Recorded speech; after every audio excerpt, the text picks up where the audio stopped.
In February 1959, 9 experienced hikers from the Ural Polytechnic Institute set out to cross the frozen wilderness of the Ural Mountains. Their leader, 23-year-old Igor Dyatlov, was careful, precise, and trusted.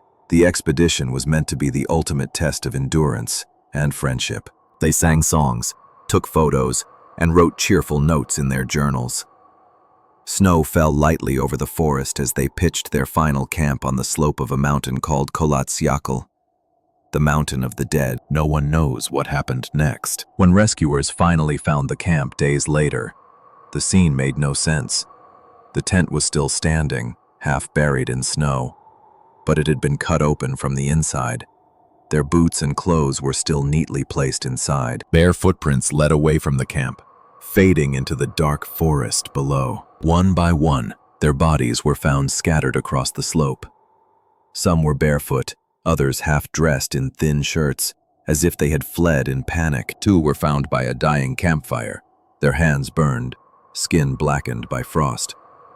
3 more were discovered farther down, crawling back toward the tent, frozen mid-motion. The last 4 were found months later, buried deep in snow. Their injuries shocked investigators: crushed ribs, fractured skulls, as if struck by an invisible force. 1 woman was missing her tongue. Another had empty eye sockets, but there were no signs of struggle, no other footprints.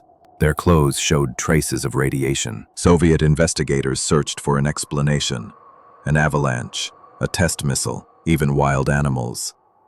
Nothing fit. The official report ended with one haunting line: the cause of death was an unknown, compelling force. For decades, the Dyatlov Pass incident has remained one of history's coldest mysteries. Some believe it was a secret military experiment.